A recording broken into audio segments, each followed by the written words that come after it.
Assalamualaikum dan salam sejahtera. Kita akan start dengan kita punya presentation sambung dengan grup mana ya? Grup mana yang akan present? Yang C tu madam grup saya. Yang bahagian embryogenesis. Bahagian development stages from zygote tu madam.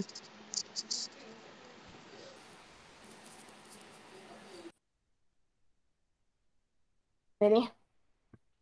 Ha. Okey, siapa grup mana? Grup 3 tak salah saya. Kan? Betul madam.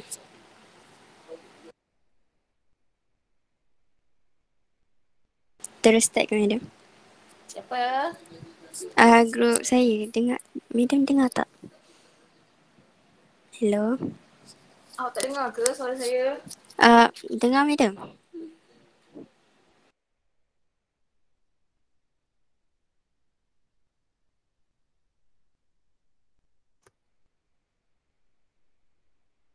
Tak dengar ke? Dengar madam. Tak dengar Dengar madam. Dengar madam. Hello. Madam dengar Aku madam. rasa madam yang tak dengar kita weh. Madam dengar tak? Tak dengar, saya tak dengar suara awak. Oh. Cuba madam left balik. Oh ya, kenapa saya tak dengar Oh ya ke? Alamak, macam mana Hello.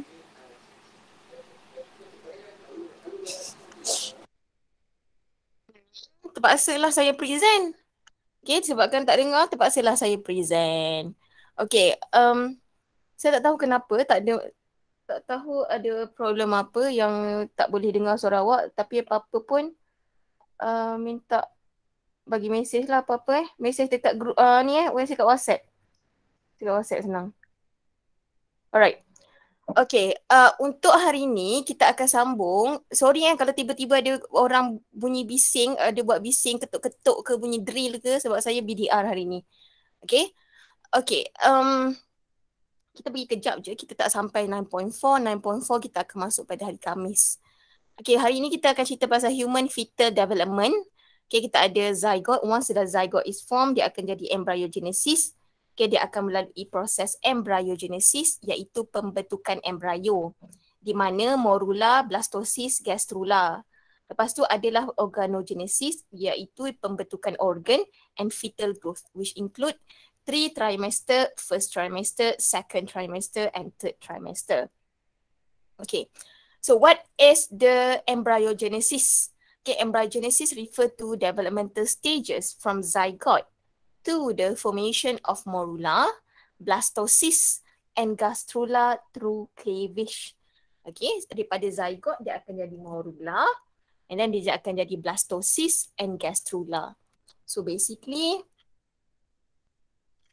okay, zygote, morula, blastula, B and gastrula. Okay, so after 24 hours fertilization, selepas 24 jam je, zygote akan terus divide. Okay, divide by a process called cleavage lah, divide cara mitosis. Tapi dia punya division tu berlaku dengan sangat laju, and we call that as cleavage. Second day of fertilization, okay, the second day of fertilization, dia dah ada 4 cells. Okay, they already have 4 cells. So this is second day. Okay, and each cell is called as blastomere. Okay, setiap sel dikenali sebagai blastomere.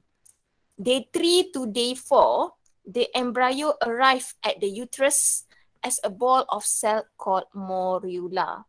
Okay, dekat hari ketiga hingga hari keempat, okay, we call this as morula. Okay, dah sampai dah daripada fallopian oviduct, dah sampai kepada uterus, dah sampai ke sini. Okay, on the day 5, morula will become blastosis. Okay, blastosis, this is blastosis. Okay, it consists of, okay, blastosis is a hollow ball with inner cavity. Maksudnya, blastosis ni di ruang tengah ni dia ada blastosil. Blastosil adalah fluid fill space. ruang kosong yang dipenuhi dengan fluid. Okay, liquid. Okay, blastocyst. Semua ni kita panggil sebagai blastocyst. Dalam ni adalah blastocyst. And this one yang colour merah ni adalah ICM, iaitu inner cell mass. Okay, inner cell mass, this one. This inner cell mass later, it will differentiate into the 3 germ layer. Okay, ectoderm, endoderm and mesoderm. Okay, trophoblast, this one is the outer layer, this one, dia colour biru tu lah.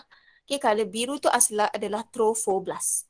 Okay, trophoblast later it will give rise to chorion. Okay, chorion. Allah. Hal ni. Okay, trophoblast later dia akan jadi chorion. Chorion akan jadi apa? Tahu tak? Yang group 3 chorion akan jadi apa?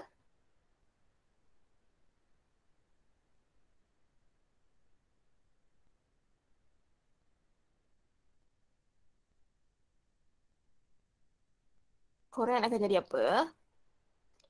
Okay, nanti kita tengok Saya tak nak buang masa. Okay, so bila dah jadi, this is blastocyst. Bila dah bergerak ke uterus, blastocyst ni lah akan implant. Okay, blastocyst ni lah akan implant masuk ke dalam endometrium. Okay, blastocyst ni. Dia akan pergi, macam mana dia boleh masuk? Dia akan masuk melalui trophoblast dulu. Trophoblast dulu akan form macam jari-jari and then dia akan masuk ke dalam endometrium. Okay. Inner cell mass is a mass of cell from which embryo will develop into fetus. Okay. Implantation is a process where blastocysts attach to the uterine lining. Ada tak? Ada. Dia tak tunjuk. Okay, dia tak tunjuk. Nanti minggu depan, hari Khamis ni saya tunjuk. Okay, macam mana blastocysts attach to uterine lining. So during implantation of embryo daripada hari pertama fertilization, okay, hari pertama fertilization, ya, placenta, betul. Kirtina cakap chorion akan jadi placenta. Yes, chorion will become placenta. Okay.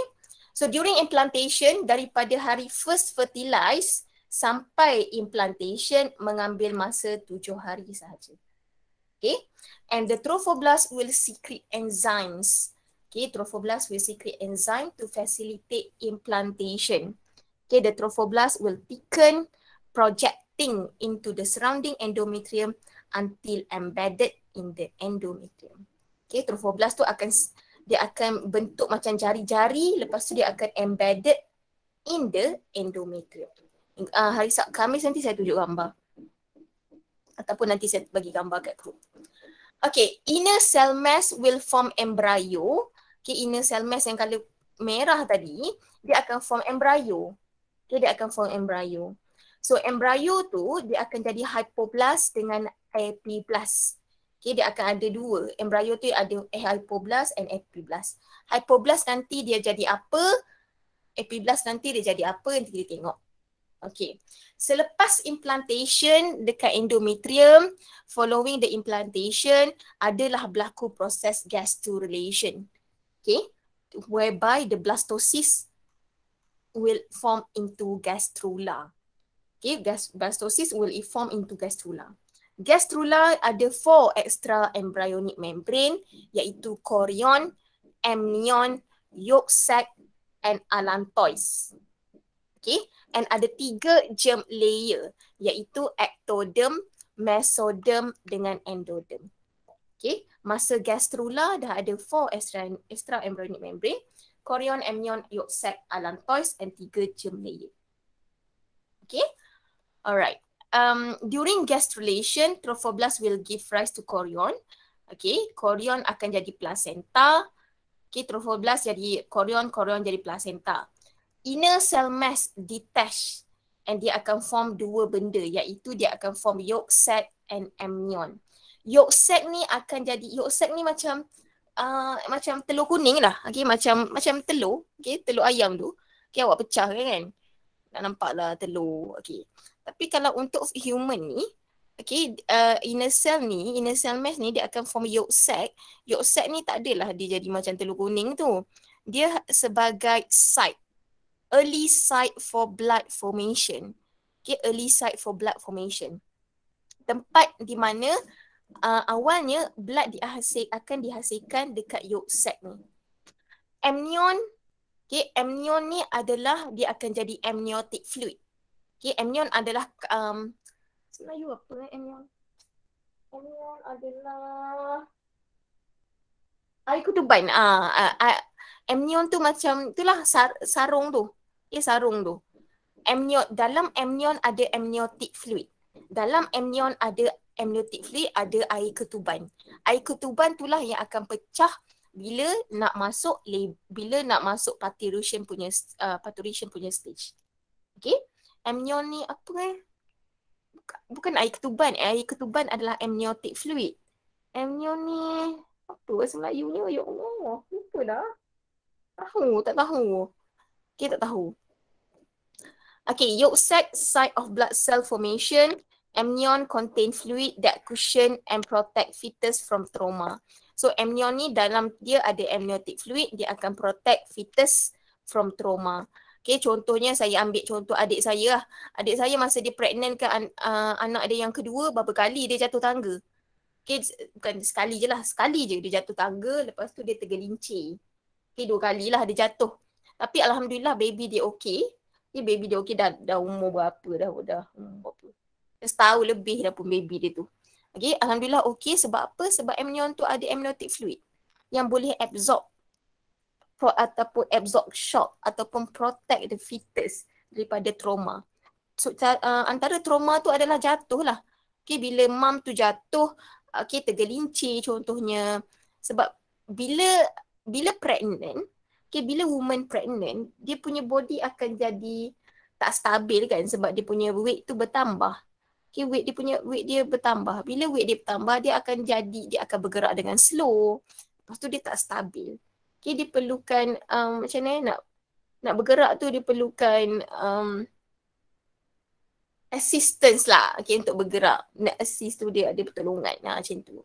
Tambah bila dah hujung-hujung, bila third trimester tu.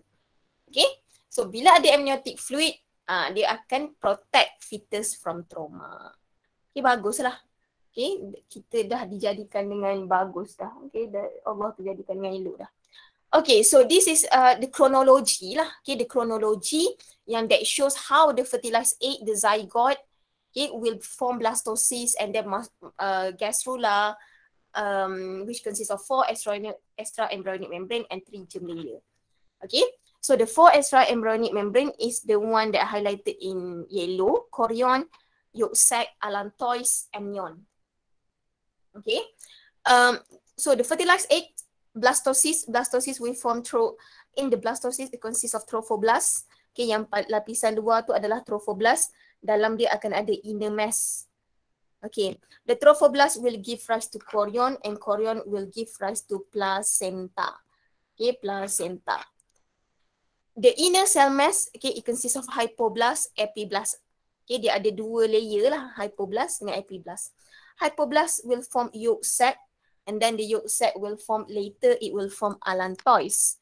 Okay, apa function allantois ni? Allantois akan form umbilical cord, tali pusat. Okay, allantois akan form tali pusat. Mula-mula dia akan form, hypoblast ni akan give rise to yolk sac, which is site for blood cell formation. And then the yolk sac, okay, after dah masuk second trimester or at the end of first trimester, it will form allantois. Okay, allantois. Yolk sac will become allantois, which is it will form the umbilical cord. The epiblast will give rise to amnion, okay, and then the embryonic epiblast will form the 3 germ layer, which are mesoderm, endoderm, and ectoderm. These 3 germs layer later it will give rise to different organs. Okay, from the 3 germs layer, okay, it will undergo process called organogenesis, iaitu pembentukan organ. Okay, but before that kita tengok this table, the 4 extra embryonic membrane and their functions. Chorion will surround the embryo and under embryonic membrane. Okay, it will form placenta later. amnion enclose the embryo in fluid-filled amniotic cavity. Okay, dalam dia ada amniotic cavity. The yolk sac, the yolk sac site of early formation of blood cell, which later migrate to the embryo, and the allantois will incorporated into the umbilical cord. Alright. Setakat ni ada soalan ke? Ada soalan ke? Angkat tangan kalau ada soalan.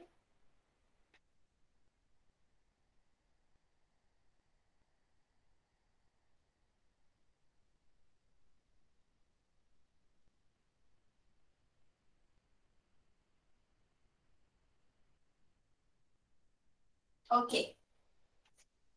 Tak ada. Kita pergi kepada organogenesis. Okay, organogenesis. Organogenesis adalah proses pembentukan organ. The process by which the three germ layer rearrange and differentiate to form organs. Okay, it begins with neurulation. Okay, dia begins dengan neurulation. Okay, iaitu formation of neural tube. Okay, formation of neural tube, notochord and somites. Apa-apa pun kita punya tulang belakang dulu akan dia form. Okay, dulu kita belajar tau, dulu masa matrik belajar tau proses ni. Belajar detail. Sekarang ni dah tak belajar sangat. Ada berapa slide je. Habis dah. Nanti yang tu je. Okay, memang tak belajar sangat lah. Okay, organogenesis begins with neurulation, the formation of neural tube, notochord and somites. Pentingnya begins dengan neurulation sebab apa? Neural tube.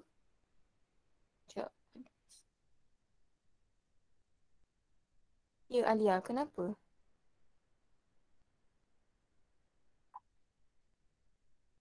Accept saya kat Google Meet, Allah. Kejap saya nak accept Alia dekat Google Meet. Loh, asal lah. Apa dia? Nama dia? Mana? Alia tak ada pun.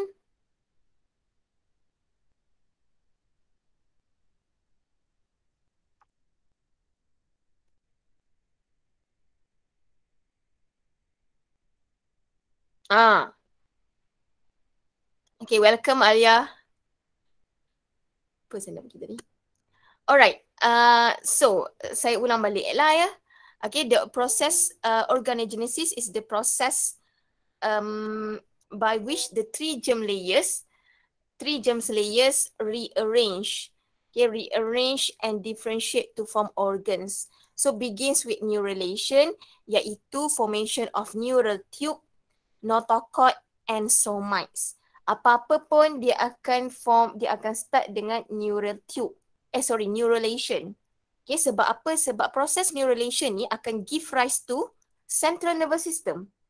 Neural tube, for example, it will form central nervous system, which is the brain and spinal cord. Okay, and then the notochord, the future position of vertebral column. Notochord ni akan form tulang belakang kita. And then the somites will form the blocks of mesoderm lateral to notochord. Somites ni nanti dia akan form kita punya muscle. Okay, dia akan form kita punya muscle. That's why kalau awak pregnant nanti, okay, bukanlah habis matrik ni, tak. Nanti, bila awak dah kahwin semua, ataupun sebelum kahwin lagi, awak kena makan folic acid. Katakan awak nak kahwin bulan berapa awak nak kahwin? Contoh, Alia nak kahwin bulan berapa Alia? Alia bagi mesej kat saya Alia, awak nak kahwin bulan berapa?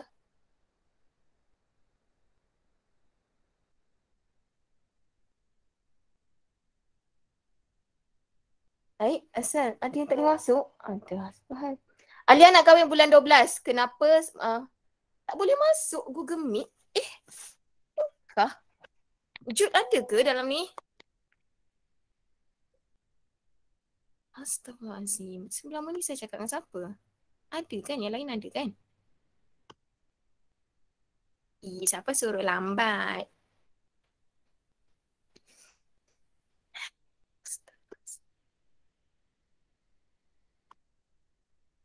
Okay.